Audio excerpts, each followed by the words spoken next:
العلی الکبیر المتعال الذي خلق الخلق وكتب الأقدار والصلاة والسلام على سيد الجمال والكمال وعلى آله الطيبين والطيبات. أعوذ بالله السميع العليم وبوجهه الكريم وسلطانه القديم من الشيطان الرجيم. وننزل من القرآن ما هو شفاء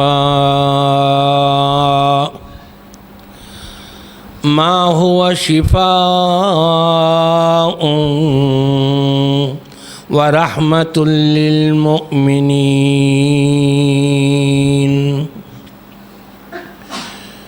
تمام تعریفیں ہر قسم کی پاکی، بڑائی اور بزرگی رب کائنات وحدہ لا شریک لہ کی ذات اقدس کے لیے. رب کائنات کی ساری مخلوقات کی تعداد سے زیادہ صلی اللہ تعالی علیہ وعلی آلہ واصحابہ وسلم تسلیما کثیرا کثیرا. میں نے آپ کے سامنے قرآن پاک کی ایک چھوٹی سی آیت کریمہ تلاوت کی ہے، جس ضمن میں آج کی اس مجلس کا موضوع سخن ہے قرآن اور آج کا مسلمان. قرآن کہاں ہے اور مسلمان کہاں ہے، یہ تجزیہ کرنے کی کوشش کروں گا. رب تبارک و تعالیٰ سے دعا ہے کہ اللہ تعالیٰ مجھے صحیح طور پہ قرآن و سنت کی روشنی میں بیان کرنے اور ہم سب کو سن کر اس کے مطابق عمل کرنے کی توفیق عطا فرمائے. آمین کہنے میں کوئی ٹیکس تو نہیں لگتا نا؟ ملتا بہت کچھ ہے، ٹیکس نہیں لگتا. حضرت موسیٰ علیہ السلام نے دعا کری اور حضرت ہارون علیہ السلام آمین آمین کہتے رہے. رب نے قرآن پاک میں فرمایا ہم نے دونوں کی دعا قبول کر لی. جب بھی دعائیہ کلمہ ہو آپ کی زبان مبارک پر دل کی گہرائی سے کیا کہیں گے آپ؟ آمین. اور آمین بھی وہابیوں والی آمین پتہ ہے کیسی ہوتی ہے؟ صحابہ کرام رضوان اللہ علیہم مجمعین فرماتے ہیں کہ نبی کریم صلی اللہ علیہ وسلم جب سورہ فاتحہ کی نماز میں تلاوت کرتے اور آپ آمین کہتے تو اس کے جواب میں ہم بھی آمین کہتی، مسجد گونج جایا کرتی تھی. جامع ترمذی کی روایت ہے. یہ ہے وہابیوں والی آمین. اور یہ بھی بتا دوں وہابی کس کو کہتے ہیں یا معلوم ہے سب کو؟ جس کا تعلق پاکستان سے ہو اس کو پاکستانی کہیں گے، جس کا تعلق بنگال سے ہو اس کو بنگالی کہیں گے، جس کا تعلق ہند سے ہو اس کو ہندی کہیں گے، جس کا تعلق وہاب سے ہو اس کو وہابی کہتے ہیں. وہاب کون ہے؟ اللہ. انک انت الوہاب. قرآن پاک میں اللہ تبارک و تعالی نے دعائیہ کلمے کے اختتام پر فرمایا اے اللہ تو ہی بے شک وہاب ہے. وہاب کہتے ہیں جو بغیر مانگے دینے والا ہو، اور جس کا تعلق وہاب سے ہو جائے وہ کون ہے؟ وہابی. آواز سب کی نہیں آ رہی، یا تو میری بات سمجھے نہیں ہیں جی، ریپیٹ کرنے کا میں عادی نہیں. قرآن اور آج کا مسلمان. پہلے تو قرآن کو تھوڑا سا ہم سمجھتے ہیں کہ قرآن ہے کیا. رب تبارک و تعالیٰ نے اس کا آغاز کیا، ابتدا میں فرما دیا بسم اللہ الرحمن الرحیم الف لام میم ذالک الکتاب لا ریب فیہ ھدی للمتقین۔ یہ وہ کتاب ہے جس میں ذرہ برابر بھی شک و شبے کی گنجائش نہیں،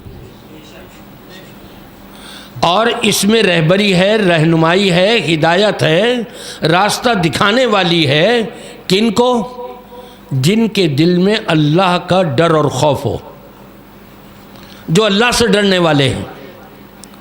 ویسے تو ہر انسان کہتا ہے مجھے اللہ سے ڈر لگتا ہے، جو اللہ سے نہیں ڈرتا وہ بھی کہتا ہے۔ جنگ احد کے موقع پر جب ابلیس نے پہلے تو کافروں کو بڑا حوصلہ بڑھا رہا تھا، ارے میاں میں تمہارے ساتھ ہوں، گھبرانے کی کیا بات ہے، آج دیکھی جائے گی، مسلمانوں کو ختم کر دیں گے ہم بالکل۔ اور جب اس نے آسمان سے جنگ بدر پہ، احد نہیں جنگ بدر کے موقع پر جب آسمان سے فرشتے نازل ہوتے ہوئے دیکھے تو کہنے لگا انی اخاف اللہ رب العالمین، الٹے پیر پیچھے بھاگا اور کہنے لگا مجھے تو اللہ رب العالمین سے ڈر لگتا ہے۔ کیوں جی؟ ابلیس بھی اللہ سے ڈرتا ہے۔ اگر ابلیس اللہ سے ڈرتا ہو تو ہمیں کیوں ورغلائے، ہمیں کیوں بہکائے؟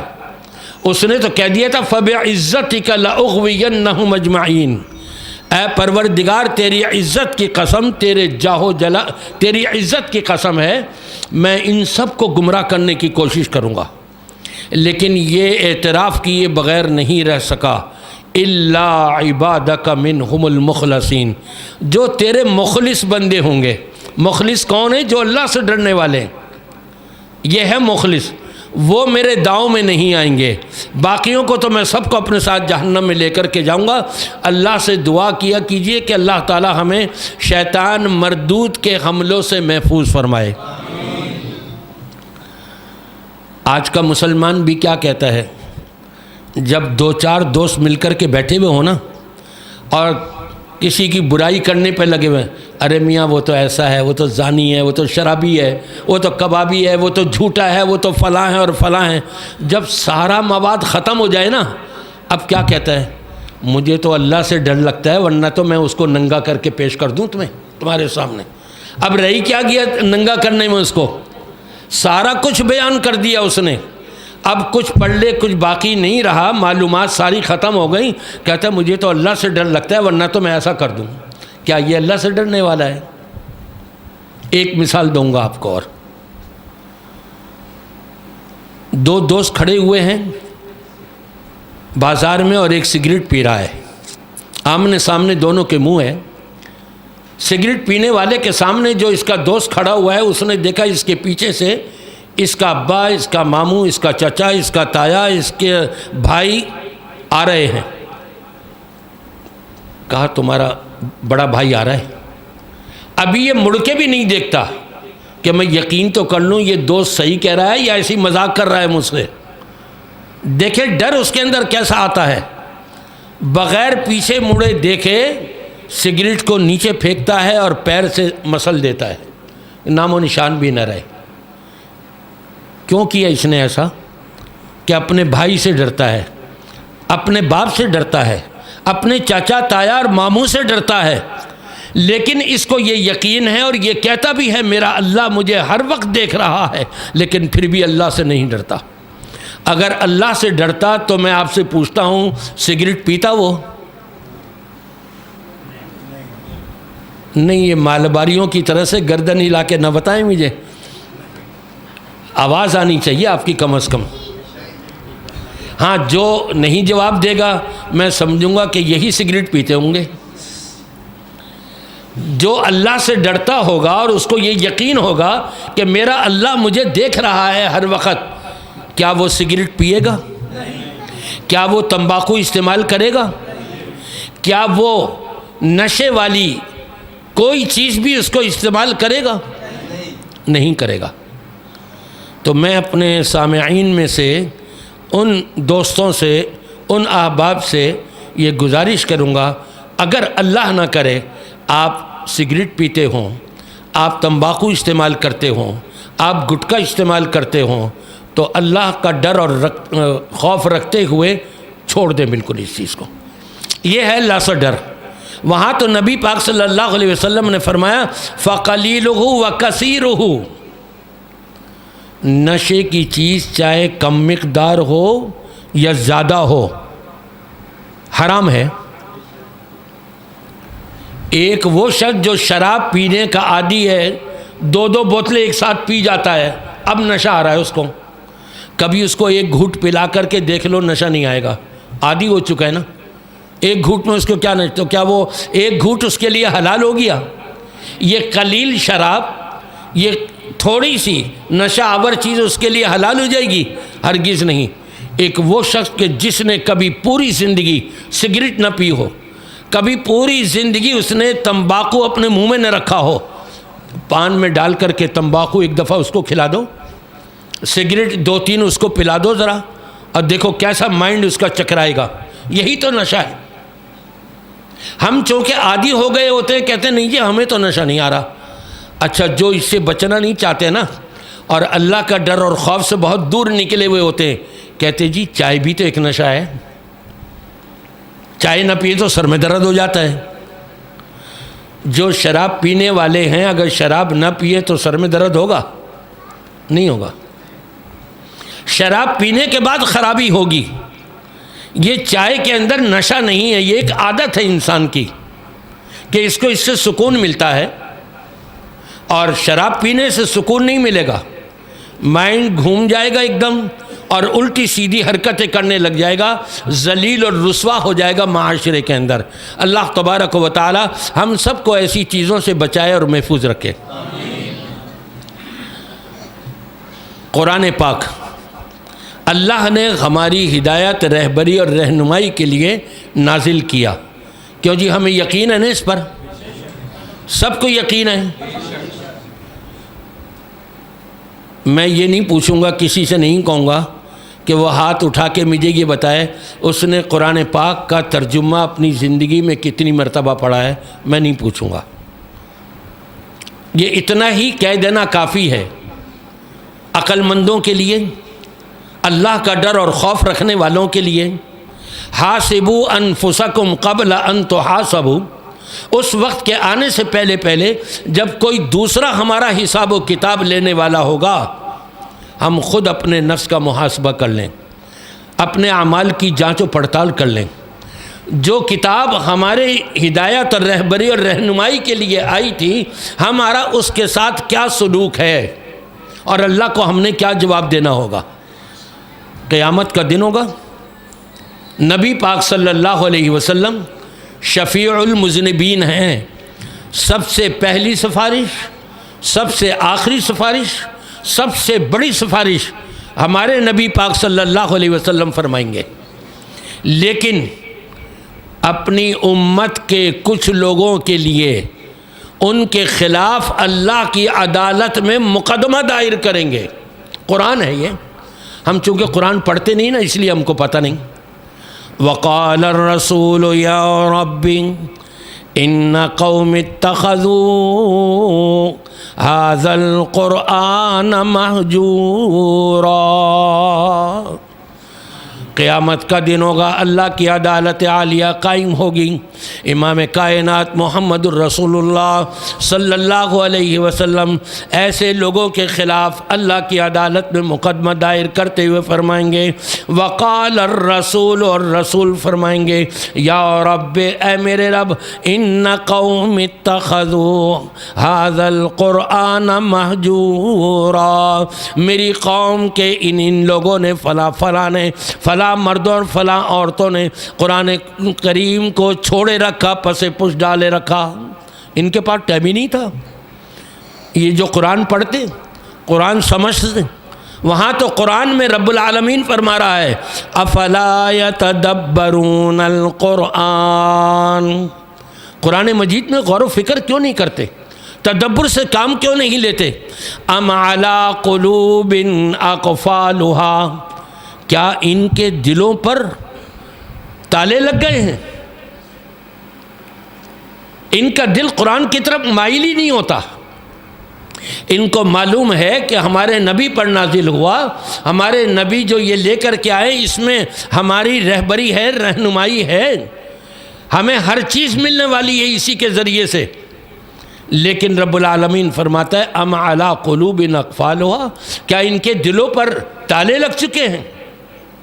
لہم قلوب لا یفقہون بہا، دل تو ہیں ان کے لیکن قرآن کو سمجھنے سے قاصر ہیں۔ وَلَهُمْ آذَانٌ لَا يَسْمَعُونَ بِهَا، اللہ نے ان کو کان تو دیے ہوئے ہیں لیکن قرآن کو سننا پسند نہیں کرتے۔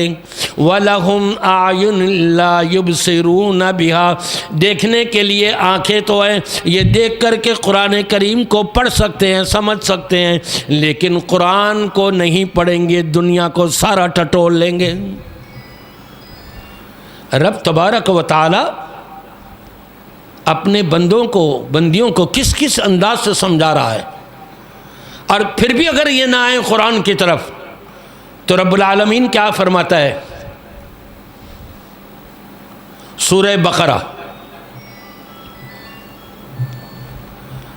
ان الذین کفروا سواء علیہم اانذرتہم ام لم تنذرہم لا یؤمنون ختم اللہ علی قلوبہم وعلى سمعهم وعلى أبصارهم غشاوة ولهم عذاب عظیم۔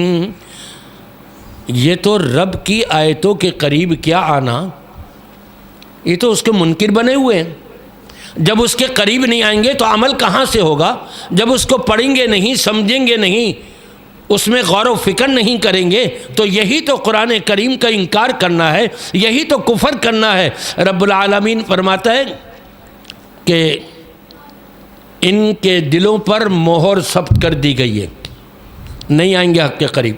فَهُمْ لَا يَرْجِعُونَ، یہ قرآن کی طرف نہیں لوٹیں گے۔ میں بھی اور آپ بھی، ہم میں سے ہر ایک اپنی سابقہ زندگی کا جائزہ لے لے، ہم قرآن سے قریب ہیں یا ہم قرآن سے دور ہیں؟ قرآن ہم سے قریب ہے یا دنیا ہم سے قریب ہے؟ قرآن والی دولت ہمارے قریب ہے یا دنیا کی دولت کو ہم اپنے سے قریب کرنے میں لگے ہوئے ہیں؟ اللہ کو کیا جواب دیں گے؟ ان کے دلوں پر مہر لگا دی گئی ہے۔ فرمایا ان کے کانوں پر بند کر دیے گئے ہیں کان۔ وَلَهُمْ آذَانٌ لَا يَسْمَعُونَ بِهَا، کان تو ہیں لیکن سننا پسند نہیں کرتے۔ ان کی آنکھوں کو پر پردہ ڈال دیا گیا ہے، حق کی بات پہچاننے کے لیے، سمجھنے کے لیے یہ قدم آگے ہی نہیں بڑھاتے، یہ قرآن کی طرف آنے کی کوشش ہی نہیں کرتے۔ تو ہم میں سے ہر شخص اپنا جائزہ لے سکتا ہے، میری زندگی کے کتنے سال گزر گئے اور میں نے کتنی مرتبہ قرآن پاک کو ترجمے کے ساتھ پڑھا ہے۔ میں دبئی میں 20 سال رہا ہوں، عشاء کی نماز کے بعد 1 گھنٹے کے لیے قرآن پاک کا ترجمہ اور تفسیر، بڑے لوگ بیٹھا کرتے تھے ماشاءاللہ وہاں۔ 18 سال کے اندر قرآن پاک مکمل ہوا ہے۔ میں نے ان سے پوچھا اب بتائیے کس چیز کا آغاز کریں؟ کہنے لگے اکثر لوگ کہ دوبارہ پھر قرآن مجید ترجمہ اور تفسیر پڑھائیں۔ بھیا ایک دفعہ تو پڑھ لی آپ نے۔ کہا ٹھیک ہے، بہت سی باتیں ہم بھول گئے ہوں گے، نہیں یاد رہی ہوں گی، یا اور مزید رینو ہو جائے گا۔ یعنی ان کا شوق دیکھیں، وہ بھی تو کلمہ پڑھ لینے والے تھے، وہ بھی تو مسلمان تھے۔ ان میں انڈیا کے مالباری، ہندی، بنگالی، ہمارے پشتو، ہمارے پاکستانی، یہ سب ماشاءاللہ وہاں بڑی اچھی خاصی تعداد بیٹھا کرتی تھی روزانہ ڈیلی۔ ہم ذرا سا غور کر لیں، ہم قرآن کو کتنا وقت دے رہے ہیں، قرآن ہم سے کیا کہہ رہا ہے اور ہم قرآن سے کتنا پیچھے ہٹتے چلے جا رہے ہیں۔ سنیے قرآن کیا کہہ رہا ہے۔ رب تبارک و تعالی نے ارشاد فرمایا، جو شروع میں نے آیت پڑھی تھی آپ کے، وَنُنَزِّلُ مِنَ الْقُرْآنِ ما هو شفاء ورحمۃ للمؤمنین۔ قرآن مجید کے اندر ہم نے وہ کچھ نازل کیا ہے جو ایمان والوں کے لیے باعث شفا بھی ہے اور باعث رحمت بھی ہے۔ ہم بھاگتے پھرتے ہیں ڈاکٹروں کے پاس، حکیموں کے پاس، ہزاروں روپیہ خرچ کر دیتے ہیں اپنا، شفا مل جائے، صحت یابی مل جائے، تندرستی مل جائے۔ بلڈ کینسر ہو گیا، دماغ کام کرنا چھوڑ دیا، پیٹ کی عجیب کیفیت ہو رہی ہے، ایکس رے میں بتایا جا رہا ہے اتڑیوں نے کام کرنا چھوڑ دیا۔ کیا ہے؟ ہم قرآن سے دور جا رہے ہیں، اور جب قرآن کے قریب آئیں گے تو دیکھیں میں آپ کو ایک مثال دیتا ہوں۔ قرآن کے قریب آنے والے کو رب العالمین کی طرف سے کیسے زندگی ملتی ہے، کیسے شفا ملتی ہے، اور کیسے رحمت رب العالمین کی اس کو میسر آتی ہے۔ نبی کریم صلی اللہ علیہ وسلم کے صحابہ میں ایک صحابی مکے سے طائف جانا چاہ رہے ہیں، سواری نہیں ہے۔ اس وقت گدھے اور گھوڑے سواری کے طور پہ ملا کرتے تھے، جیسے آج رکشے اور ٹیکسیاں اور بسیں وغیرہ ہیں۔ جس کے پاس گدھا ہوتا وہ سواری بٹھاتا اور لے جاتا، وہاں چھوڑ دیتا، پیسے لے لیتا۔ ایک گدھے والے سے بات ہوئی صحابی کی، بھائی میں نے طائف جانا ہے۔ کہا ٹھیک ہے، اتنے پیسے لوں گا، دیتا ہوں جی میں۔ سوار ہو گئے، چلتے چلتے چلتے چلتے اس گدھے والے نے راستہ تبدیل کر لیا۔ یہ کہنے لگے بھائی راستہ تو میں پہلے جا چکا ہوں، راستہ تو ادھر سیدھا جا رہا ہے، تم ادھر کہاں مڑ گئے؟ کہا یہ قریب کا راستہ ہے۔ انہوں نے کہا اچھا ہو سکتا ہے مجھے نہ معلوم ہو، قریب کے راستے سے لے جا رہا ہے۔ پورے جنگل میں جب چلا گیا نا، بالکل بیابان، کوئی نہیں وہاں پر، ایک طرف پہاڑ ہے، ایک طرف میدان ہے یا کچھ درخت ہیں بس۔ کہنے لگا گدھے والا مجھے ذرا نیند آ رہی ہے، نیند کر لوں میں؟ صحابی نے کہا ٹھیک ہے کر لو بھائی، مسلمان تو بڑا نرم دل ہوتا ہے، ٹھیک ہے جی نیند کر لو۔ اب وہ ایسے ہی ہاتھ رکھ کر کے اپنے یوں لیٹ گیا۔ صحابی نے کہا میں بھی چلو سو جاتا ہوں، میں بھی کچھ آرام کر لیتا ہوں۔ صحابی کو نیند آ گئی، لیکن اس نے سونا نہیں تھا، وہ ایسے ہی دیکھ رہا تھا چپکے چپکے سے کہ یہ کب سوتا ہے، کب اس کو نیند آتی۔ جب اس کو یقین ہو گیا کہ نبی کے صحابی کو نیند آ گئی، اب آرام سے اٹھا، رسی نکالی، پھندا دیا اس میں، اور تیزی کے ساتھ اس کے پیر پکڑے اور ایک دم پھندا کھینچ لیا۔ صحابی بڑبڑا کے اٹھا، کیا بھائی یہ کیا کر رہا ہو، کیا کر رہا ہو؟ وہ دیکھتے کہ ساتھی، وہ تو نوجوان تھا، ہمت اور طاقتور تھا، صحابی ذرا بڑی عمر کا تھا، اس کے ہاتھ بھی باندھ دیے۔ بھائی کیوں؟ مجھے کہا میں تجھے ماروں گا۔ بھائی میرے پاس جو پیسے ہیں وہ لے لو سارے، مجھے چھوڑ دو۔ کہا نہیں، پیسے تو مجھے ملنے ہی ملنے ہیں، جب تجھے مار دوں گا، قتل کر دوں گا تو پیسے تو مجھے ملیں۔ اچھا یہ بتاؤ مجھے کیوں قتل کر رہے ہو؟ کہا تو اپنے نبی کا بڑا چہیتا ہے، تیرے نبی تجھ سے بڑی محبت کرتے ہیں، میں تجھے قتل کروں گا تاکہ تیرے نبی کو تکلیف پہنچے۔ اچھا، زمین پر پڑا ہوا ہے، صحابی ہاتھ پیر بندھے ہوئے ہیں، قرآن پاک سے دیکھیں کیسا جڑا ہوا تھا۔ امن یجیب المضطر اذا دعاہ ویکشف السوء ویجعلکم خلفاء الارض االہ مع اللہ۔ وہیں پڑھے قرآن پاک کی آیت، قرآن سے جوڑ لیا اپنے آپ کو، پہلے سے جڑا ہوا تھا نا قرآن سے، تو یاد آ گئی آیت فوراً۔ یہ آیت پڑھی ہے، پریشان حال کی پریشانی کو دور کرنے والا اللہ کے سوا کوئی ہے نہیں، اللہ کے سوا کوئی نہیں۔ اس نے یہ پکارا اپنے اللہ کو قرآن پڑھ کر کے، ایک دم آواز آئی جس کا میں ترجمہ کر رہا ہوں، خبردار! یہ تو گھبرا گیا، یہاں تو کوئی آبادی نہیں، کوئی انسان نہیں، کوئی جانور نہیں، یہ آواز کہاں سے آئی ہے؟ ادھر ادھر آگے بڑھ کے سب طرف دیکھا، کوئی نہیں، پھر آیا، اس نے خنجر اٹھا لیا تھا مارنے کے لیے، جیسی خنجر اٹھایا پہلی آواز آ گئی، اب دوبارہ ہمت کر کے پھر آیا، خنجر اٹھایا کہ اس کے پیٹ میں اتار دیتا ہوں، پھر آواز آ گئی خبردار۔ یہ تو بڑے قریب کی آواز لگ رہی ہے، چاروں طرف ادھر ادھر جا کر کے دیکھا کوئی نظر نہیں آیا، پھر آیا ہمت کر کے بس اب مارتا ہوں اس کو۔ جیسے ہی تیسری مرتبہ اس نے خنجر اٹھایا ہے، بالکل قریب سے اس کے پیچھے سے آواز آئی خبردار۔ وہیں کھڑے کھڑے مڑ کر کے دیکھتا ہے تو ایک گھوڑے سوار وہاں موجود، اور اس نے نیزہ باندھا ہوا ہے اور تانا ہوا ہے، وہاں سے پھینکا، اس کی گردن پہ لگا۔ جو صحابی کو قتل کرنا چاہ رہا تھا، جو قرآن سے جڑے ہوئے مسلمان کو قتل کرنا چاہ رہا تھا، اس کو قتل کیا، اور آگے بڑھ کے اس مسلمان کے ہاتھ پیروں سے رسی کھولنے لگا۔ رسی کھول کے جیسے ہی جانے لگا، صحابی نے آواز دی، بھائی یہ تو بتاؤ تم ہو کون، کہاں سے آئے ہو؟ یہاں تو کوئی بھی نہیں تھا۔ کہا میں جبریل ہوں، جب تم نے پہلی مرتبہ پکارا میں 7ویں آسمان پہ تھا، وہاں سے میں نے آواز لگائی تھی خبردار، اور جب تم نے دوسری مرتبہ پھر رب کو پکارا، آسمان دنیا پر میں آ چکا تھا، وہاں سے آواز لگائی تھی، اور تیسری مرتبہ میں نے یہاں اس کے پیچھے سے آواز لگائی۔